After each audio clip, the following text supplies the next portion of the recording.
ፍሎሬንቲኖ ፔሬዝ በድጋሚ የሪያል ማድሪድ ፕሬዝዳንት ሆኖ ተመርጧል። ክሪስቲያን ኤሪክሰንም ደህና እንደሆነና በቅርቡ ከሆስፒታል እንደሚወጣም እየተነገረ ይገኛል። በተጨማሪም ሩበን ቫን ፐርሲም ከስራው ተሰናብቷል።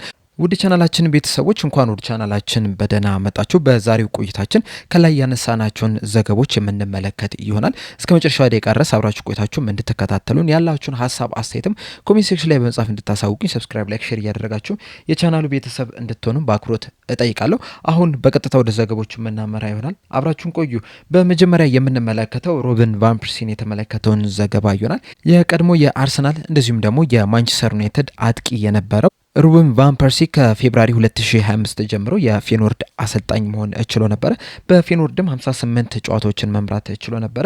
ከነዚህ 58 ጨዋታዎች 30ውን ማሸነፍ ሲችል በ19ኙ ተሸንፎ በ9ኙ ደግሞ አቻ ወጥቶ ማጠናቀቅ ችሏል። ባለፈው ሲዝን እንግዲህ ፌኖርድን ይዞ 3ኛ ደረጃን ይዞ በኤርዲቪዥን ማጠናቀቅ ችሎ ነበረ። በዚህ ሲዝን ደግሞ ፌኖርዶች በ11 ዓመታት በኤርዲቪዥን ለሁለተኛ ጊዜ 2ኛ ደረጃን ይዞ እንዲያጠናቀቁ ማድረግ ችሎ ነበረ። እንደዛም ቢሆንም ግን ከስራው ሊሰናበት ችሏል። ፌኖርዶች እንደ ምክንያት ያስቀመጡት በዚህ ሲዝን ፌኖርዶች በአውሮፓ ውድድሮች እንደዚሁም ደግሞ በኤርዲቪዥን በነጥብ ደረጃ መውረድን ስለተመለከትን ማሽቆልቆልን ስለተመለከትን ነው የሚል ምላሽን ሰጥቷል። በተለይ ደግሞ ከአሸናፊ ከፒኤስቪ ጋር ያላቸው የነጥብ ልዩነት በጣም ሰፊ የሚባል ነው።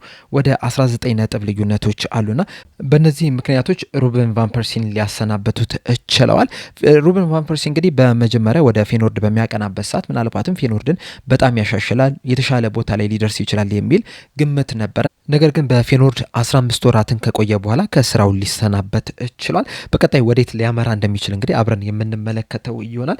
በመቀጠል የምንመለከተው ክሪስቲያን ኤሪክሰንን የተመለከተውን ዘገባ ይሆናል። የዓለም ዋንጫ ሊጀምር 3 ቀናቶች ብቻ ናቸው የቀሩት። ሐሙስ ምሽት ላይ ሜክሲኮ ከደቡብ አፍሪካ ጋር በምታደርገው ጨዋታ የዓለም ዋንጫ የሚጀምር ይሆናል። ከዚህ የዓለም ዋንጫ በፊትም እንግዲህ የተለያዩ ሀገራት የተለያዩ የወዳጅነት ጨዋታዎችን እያደረጉ ነው የሚገኙት።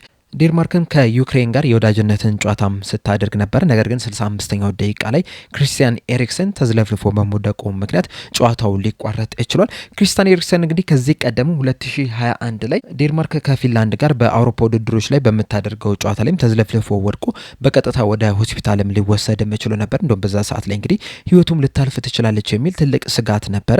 ነገር ግን በተደረገለት ትልቅ ርብርብ ህይወቱ ልታርፍ ትችላለች። አሁንም እንግዲህ ከዩክሬን ጋር በተደረገው ጨዋታ ላይ 65ኛው ደቂቃ ላይ ተዝለፍልፎ መውደቅ ችሏል። ከመውደቁም በፊትም እንግዲህ ልቡንም ሲዝም መመልከትም ችለናል። ከዛ ግን የዴንማርክና የዩክሬን የቲም ዶክተሮች ግን በጣም በፍጥነት ወደ ሜዳ በመግባት በጣም ትልቅ ርብርብ አድርገውለታል። ከዛም በቀጥታ ነው ወደ ሆስፒታል ሊወሰድ የቻለው። አሁን ላይም እንግዲህ የዴንማርክ የቲም ዶክተር እንደተናገሩት ከሆነ በጣም በጥሩ ጤንነት ላይ ይገኛል።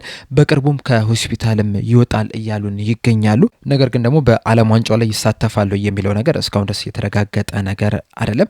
ነገር ግን ክሪስቲያን ኤሪክሰን እንግዲህ ባለፉት 5-6 ዓመታት ለሁለተኛ ጊዜ በልብ ህመም ምክንያት እንግዲህ ሲወድቅ እየተመለከትን ነው የምንገኘውና አሁን ላይ እንግዲህ ከእግር ኳስ ዓለም ራሱን ቢያገል ጥሩ ነው ብዬ አስባለሁ። 34 ዓመቱ ላይ ነው የሚገኘው። በእግር ኳስ ህይወቱም እንግዲህ በተለያዩ ክለቦች ሲጫወት መመልከት ችለናል። በተለይ ደግሞ በቶተናምና በማንቸስተር ዩናይትድ ያሳለፈው ጊዜ በደንብ የሚታወቅ ነውና ከዚህ በኋላ እንግዲህ እግር ኳስን በቃኝ ቢል ለሱ የተሻለ ይመስለኛል።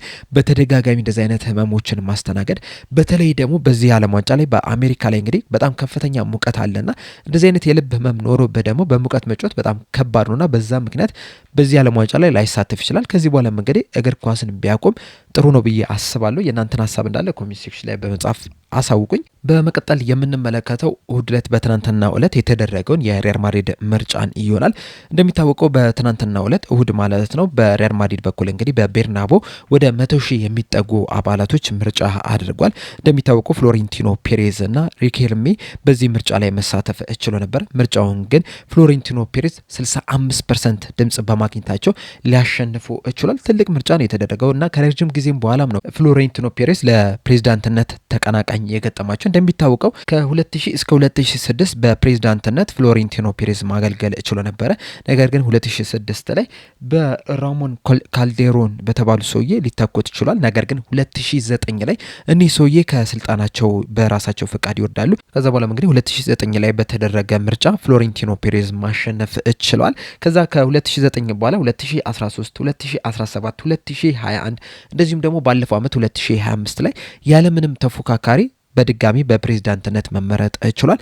በዚህ ሲዝን ግን በዚህ በ2026 ግን የተለያዩ ተቃውሞችን ሲሰሙ ነበርና ራሳቸው በራሳቸው ፍቃድ ይህ ምርጫ እንዲደረግ ያደርጋሉ። ከዛም እንግዲህ ይህንን ምርጫ በ65% በመብለጥ ሊያሸንፉ ችሏል። በዚህ መሰረትም እንግዲህ እስከ 2029 ድረስ በሪያል ማድሪድ ፕሬዝዳንትነታቸው የሚቀጥሉ ይሆናል። ከዚህ በኋላ እንግዲህ ትልቁ ጥያቄ የፍሎሬንቲኖ ፔሬዝ እንቅስቃሴ ምን ይመስላል፣ የሚያዘዋውራቸው ተጫዋቾችስ እነማን ናቸው የሚለው ይሆናል።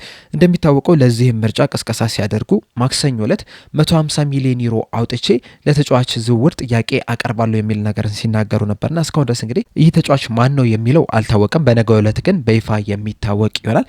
ከዚህ በተጨማሪ ሌሎች ተጫዋቾችን እንደሚያስፈርሙም ቃል ገብቷል። እንደዚሁም ምርጫውን ካሸነፉ በኋላም ጆዜ ሞሪኖ የሪያል ማድሪድ አሰልጣኝ እንደሆነ በይፋ ተናግሯል። እንደዚሁም ደግሞ ደምፍሪና ኢብራሂማ ኮናቴም ኮንትራታቸውን እንደፈረሙ ነው እየተናገረ የሚገኘው። ከዛስ በኋላ ግን ምን አይነት እንቅስቃሴ ያደርጋሉ የሚለው በጣም ትልቅ ጥያቄ ነው።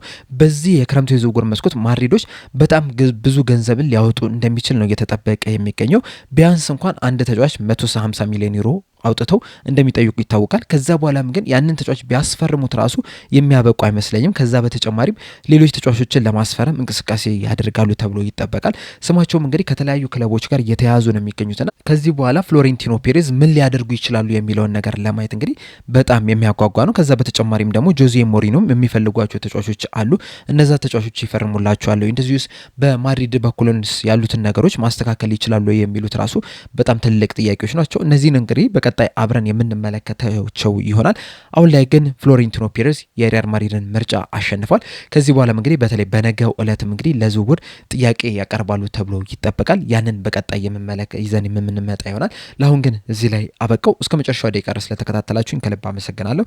በቀጣይ በሌላ እስከምንገናኝ ድረስ ግን ሰብስክራይብ፣ ላይክ፣ ሼር ማድረግ እንዳትረሱ። ቸር ያቆየን።